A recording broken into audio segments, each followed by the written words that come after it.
everyone, welcome back to my channel. My name is Ashley and today I'm going to be talking about all the books I read in the month of January. January is historically my craziest month of the year when it comes to reading, and this year was no different. I read so many books. I don't know how many, at least like somewhere between 10 to 15 books, which is a lot for me. So I want to waste no time and jump right on into talking about all the books. So I'm going to start with the books that I showed in reading vlogs throughout this month and talk about the reading vlogs that they were featured in. So first I want to start with the books that I read for Winterween, which is an annual readathon that's hosted by Gabby from Gabby Reads and Olivia from Olivia Reads a Latte, where you just read spooky books and there are several different prompts, and I've done it every time it's come around. So I have a two-part vlog series for Winterween this year where you can hear about all of these books if you want to see my full thoughts and reactions to all of them, but I will also briefly be going over all of them right now. So one of the books that I tried to read for Winterween was the ABC Murders by Agatha Christie, but I actually ended up DNFing this one after about 60 pages, maybe 40 pages, somewhere between 40 to 60 pages. This is a classic murder mystery story about this murderer who's on the loose, who is going and killing people down the alphabet. So someone with the first name that starts with A, then B, then C, and so forth, which I thought sounded really interesting. The only other thing I've read from Agatha Christie in the past is And Then There Were None, which I really enjoyed, and I thought this one sounded like it would have the similar fun style to it, but I actually ended up just being pretty bored, and so I decided not to continue with this one. A book that I loved from Winterween is This Thing Between Us by Gus Moreno. This was definitely my most successful read of Winterween. It's a story about this husband who is grieving the loss of his wife. You don't really understand fully how she died, but you know it was this huge spectacle when she did. And there are also these mysterious circumstances around a smart speaker device that they had in their home, and you're following this man right after the loss of his wife through what happens in the rest of his life and the creepy things that end up occurring. I thought it was a really beautiful book about grief. I really enjoy books that examine grief in a thought-provoking way, which I thought this did a really nice job of. The end is a little funky because it goes into cosmic horror, and that can read really chaotic and confusing to me, so I didn't fully get this book. It ended up being a 4-star for me because of that, but I still really enjoyed it, and I was especially impressed with this being the author's debut, so I'll definitely be checking out more work from him in the future. A book that I did not enjoy from Winterween is Near the Bone by Christina Henry. I know this is well beloved on BookTube. Many people love this book. I've seen almost nothing but 5-star reviews, it feels like, but this ended up being a 1-star book for me. It's a story about this couple that live out in the middle of the woods, out in these snowy mountains, and they have been very isolated. The husband especially has kept the wife super isolated from civilization throughout their whole marriage, and he's also very abusive towards her. And then these 3 strangers end up arriving, and that makes the husband very nervous. And it also seems like there has been this monster type creature roaming out in the woods, and from there the chaos ensues between all of those people and monsters. I'm finding that I don't really enjoy thriller and horror that have domestic abuse at the center of the story, so that could be part of the reason why I didn't enjoy this book. I did think it was pretty over the top in the writing of the husband, but overall the book just also wasn't what I was expecting, especially in the pacing of the story and how pretty much at the halfway point through the rest of the book it becomes a high action survival thriller slash horror, and I didn't feel like I got enough time to care about the characters, and I find that to be super important in survival style thriller and horror books. I just couldn't care about the characters, so the stakes didn't feel super high to me, and I didn't really end up enjoying this one, but I know a lot of people did, so if it's one that's been on your radar, I would still, I guess, recommend checking it out, just because so many other people tend to enjoy this one. It just wasn't something that I really liked. The novella that I read for Winterween was The Bell Chime by Mona Kabani. This is a novella that I've never heard anyone talk about. I don't even really remember how I came across it. I thought it sounded like it would be interesting. It begins when this woman is out in her building and she sees a missing persons poster, and the person on the poster is herself, and that kind of sends her into a psychological spiral as to what's going on there. And then the book gets very strange and confusing and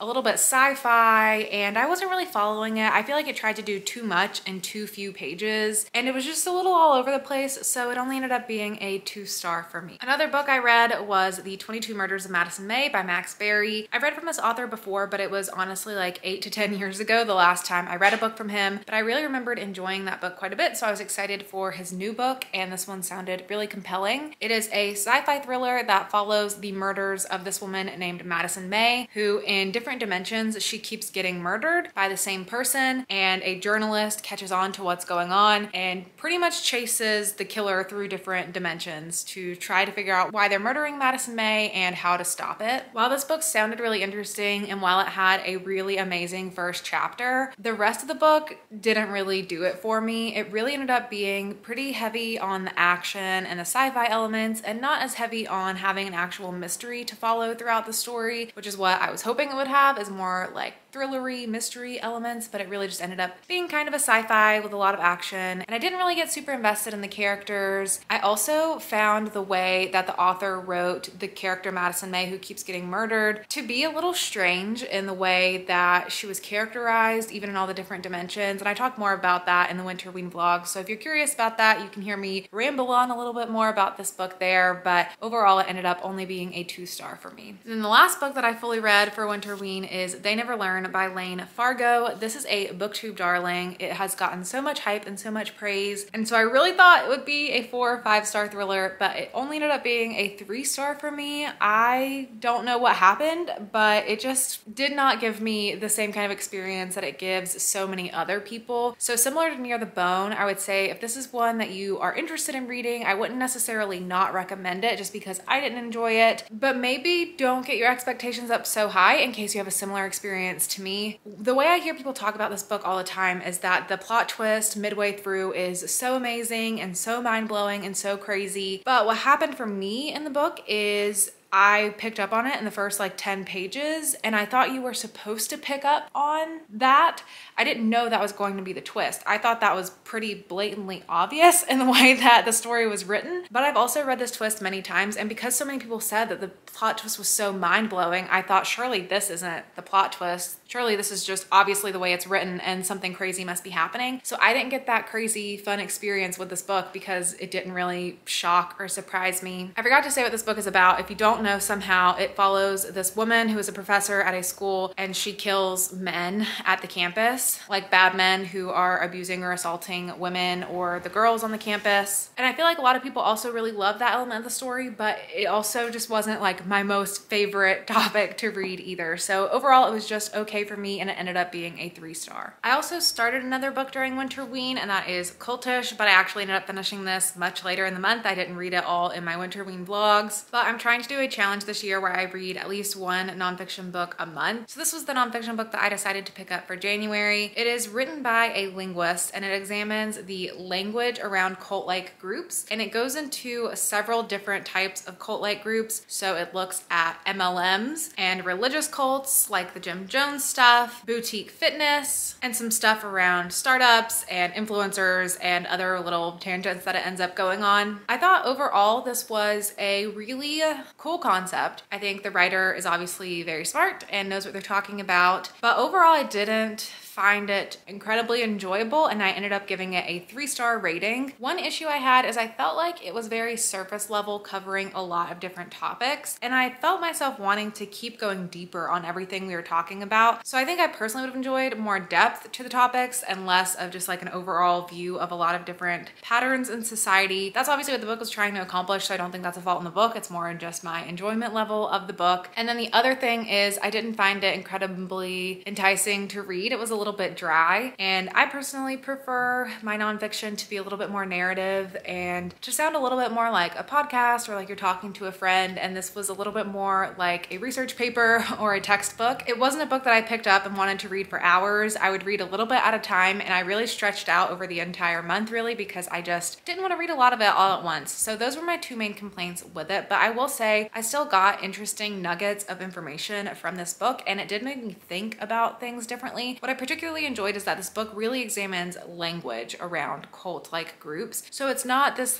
very dark, creepy examination of cults and what you typically might be used to. It is really deconstructing the word cult and what that means in general, and why we call things cult, and what fits under the cult umbrella and what maybe doesn't or might be misinterpreted, or how does that create a connotation around different things like CrossFit and being an influencer or being a part of an MLM, and when is it dangerous to society and when is it more about just finding community in different groups, like bonding and things like Soul Cycle or whatever. So I thought that was an interesting perspective to have. And it also talks a lot about these patterns that you can pick up on to recognize when that is happening. She doesn't call it brainwashing. She deconstructs the word brainwashing in general too, but I'm gonna call it that just for ease of explaining this book. But she basically talks about different ways that leaders use language to brainwash or manipulate you into believing that you're a part of an us versus them type group, which I found to be super interesting. And there's things that you'll probably hear in your everyday life now after reading this. So it was not a bad book. It just wasn't super compelling and I wish it would have gone deeper. If it sounds interesting to you, I would still recommend it, but it just wasn't my new favorite nonfiction book. Next up, I can talk about the mystery thriller reading vlog that I did this month where I was reading my books from Book of the Month. So I ended up reading Reckless Girls and The Maid in that vlog. I talk a lot about both of these books in that vlog, so I won't spend too much time on them here, but I will give you a brief overview of how I felt about both of them. First off, with Reckless Girls by Rachel Hawkins. This is an island thriller where you're following this group of 6 people who end up on this isolated island together. This island's got a lot of creepy history where there was a shipwreck many years ago, and it's said that the people resorted to cannibalism, so there's also this like eerie atmosphere over the whole thing. But basically the way that I would personally describe this book is to say that it's about a bunch of attractive, self-obsessed people put on an island and things get messy. Personally, I really enjoyed this one. I ended up giving it 4 stars. I thought it was a really fun time. It's definitely just a messy person thriller. So if you don't like books where people are just being bad people, and that is mainly what's building up the suspense and the tension of who's gonna screw over the next person next, or who's lying to who and what are the lies, or how are people connected,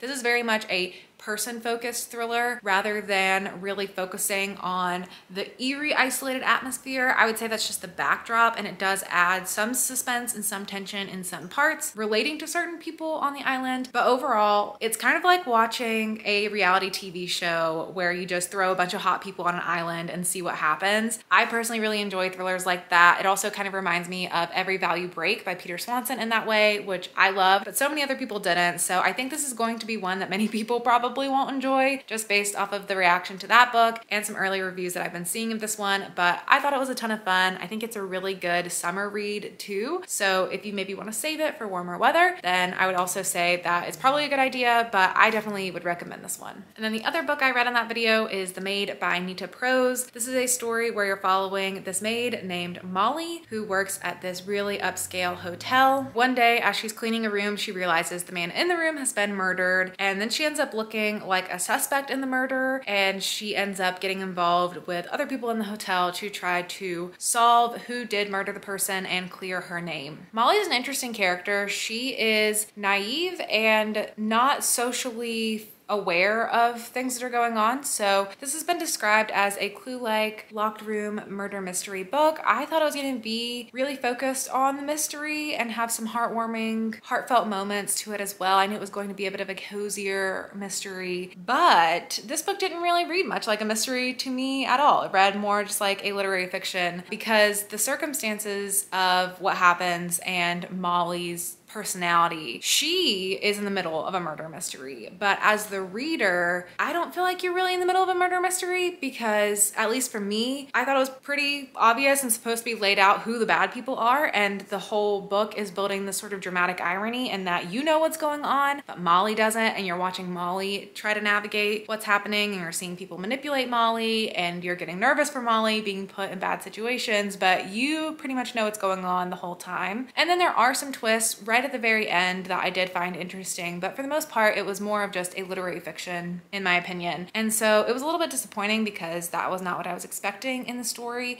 So I think I ended up giving this 2 stars initially. I don't think it's a bad book. I think it's actually written pretty well. I'm pretty sure this is Ruth Ware's editor, and this is her debut novel. So also thought that was interesting, but it just wasn't the story that I was looking for when I picked it up. I don't necessarily think it's a bad book. It just wasn't what I really want in a murder mystery. So if if you're gonna read this, just know that before picking it up. And then finally, the last vlog that I did of January was a dedicated vlog to Colleen Hoover's new book, Reminders of Him, which just recently went live, so you may not have seen it yet, but I will make sure to link all of these videos down below so you can check them out if you missed any of them. This one I have an entire reading vlog dedicated to, so I really am not going to spend much time on it here, but I'll say I ended up giving it 3 stars. This is a contemporary fiction / romance book about this woman who has just recently gotten out of jail, and she's trying to regain custody of her daughter, but she ends up meeting this guy in town and sort of developing a romance with him, but they can't really be together for certain reasons, and the story ensues from there. I thought it was okay. It wasn't my new favorite Colleen Hoover, and it's not my least favorite Colleen Hoover, so I will just send you to the reading vlog if you want to hear more thoughts. Now we can just go through the rest of the books that I read in January that were not captured in a reading vlog. The first one being Beneath the Sugar Sky by Shannon McGuire. This is the 3rd book in the Wayward Children series, which I've been making my way through the past couple of months. If you don't know, it's a series by Shannon McGuire that is basically about these portal worlds and these children who go through these portal worlds, and then most of the time they end up coming back to the real world, and then they're unhappy that they're stuck back in the real world and they have to kind of cope with that. And there's this basically foster house where all these kids live together. And so in these books, sometimes you're in the portal worlds with the children, sometimes you're in the real world, and you're following different characters more closely through all the different books. In this one, the portal world that they visit is called Confection, and it's like this sugary candy land basically that operates on chaos and not a lot of rules. This one ended up being a bit more of an adventure or journey type story where a cast of characters is going on this journey, going on this mission together, and that is one of my least favorite tropes in literature. So I didn't really love this one. It ended up being just a 3-star for me. I still think it had the nice quirky charm and wit of Shannon McGuire's writing, the nice heartfelt moments with the characters, some characters that you're revisiting, some characters that are new to you. So it was a nice balance in that way, but I really just don't like journey stories that much. They just don't do much for me. So I thought it was fine. I'm obviously still going to be continuing in the series, but this one just hasn't been my standout favorite. Next up, we have The Perfect Family by Robin Harding. This is a family domestic style thriller about this family that seems like they're the perfect family. They all seem like they've really just got their shit together, but then their house starts getting attacked, first with like eggs and toilet paper type pranks where they feel like it's probably just these harmless pranks, but it keeps happening and it keeps getting increasingly dangerous, and they feel like they're being targeted, but they don't know why. And so in the story, you're following each of the different characters, the dad, the mom, the son, and the daughter, and you see all of their perspectives and you learn about all of their secrets that they're hiding from each other, and you're trying to piece together which one's responsible for the attacks on their house and why. I liked the structure of the novel. I thought that was a lot of fun. I really like when characters are hiding things from one another and you're trying to figure out who to trust. So that in itself worked really well for me, but overall I didn't find the story to be particularly interesting or surprising or twisty or fast-paced. I actually found it to be pretty repetitive, where it felt like you just kept reading the same thing over and over, and you're like, okay, when is the story going to advance to something different? So it wasn't the best thriller that I've ever read, but I gave it 3 stars. It kept me hooked enough to fly through the book pretty quick. It's an okay thriller. If you like Robin Harding stuff, then maybe pick it up. The only other one I've read from Robin Harding is The Swap, which I feel like I probably enjoyed more than this one. But yeah, it wasn't necessarily bad. It just wasn't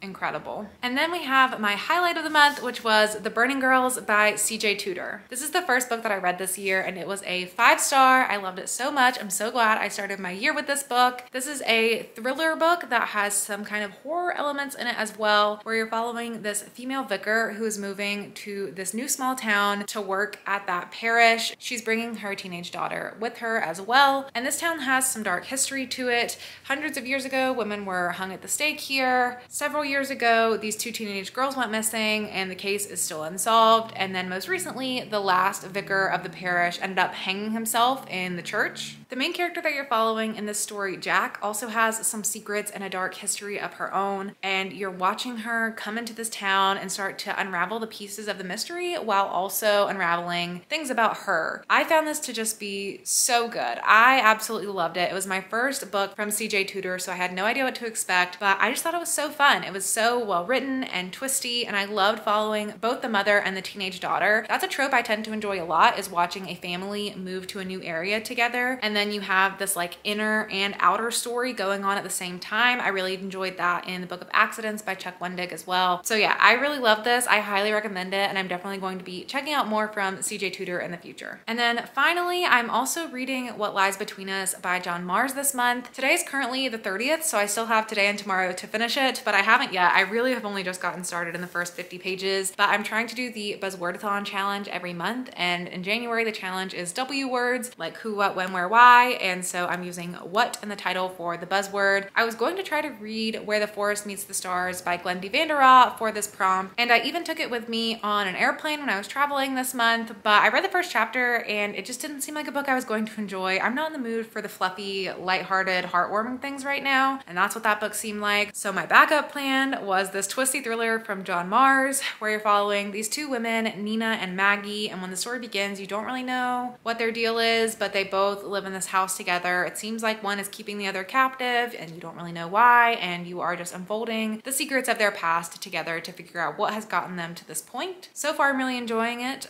Only 50 pages in, so that could definitely change. But if you want to know my final thoughts on it, you can make sure to follow me on my Instagram account, which is at Ashley's Little Library, and I will be posting about this book probably in my stories to give you a final update on how it goes. I really just don't post on my feed that much, but I'm in the stories like every day, so make sure you look out for that, and I will be giving my final thoughts on this book when I finish it in the next couple of days. So these are all the books that I read in January. Like I said, it was a huge month, so I have a huge stack here, and I'm really pleased with how this month went. Didn't have the most amazing reads, but I did have a couple that were really fun or will be standout favorites for me. So let me set these back down and then we'll talk about my highlights. So in summary, these are my 3 favorite standouts from the month. We have The Burning Girls, which is a great thriller with horror vibes that is so twisty, well written, and a ton of fun. Reckless Girls by Rachel Hawkins, which is an isolated island thriller that is a bunch of messy people and the drama that happens between them. And This Thing Between Us by Gus Moreno, which is a horror novel steeped in grief that is beautifully written and has some cosmic chaos at the end of it, but was really impressive as a debut and is definitely an author to keep an eye on. So that is it for my January wrap up. Let me know down in the comments below if you read any of these books and what you think of them as well, or just let me know about what you read in January and what your standout favorites were. Like I mentioned, I'll also be leaving links down in the box below for all the videos that I mentioned in this video if you want to check any of those out. Also, while you're down there, if you want to hit the subscribe button and subscribe to my channel if you aren't already, I would definitely appreciate that. And finally, I have wanted to start doing this, but you know how other YouTubers will give you a little emoji to put in the comments below? People have been doing that for a long time, and I was hesitant to do that because at first I honestly thought it was a little cheesy, but personally I find it really useful now because sometimes you watch someone's video and you just don't know what to comment, or you've watched the whole video and you kind of forget what you wanted to comment. So if you want to leave an emoji down in the comments below just to either show that you got to the end of the video or just because you don't really know what else you want to comment but you do want to support my channel, I'm going to start giving you an emoji at the end of videos that you can put in your comment. So today's emoji is going to be a snowflake because it just snowed a lot this past week and I have been trudging through the snow recently, and it's January, which is good for a January wrap up. So if you'd like, you can leave that emoji down in the comments below. But that is it for me. Thank you so much for watching, and I'll see you on my next video. Bye.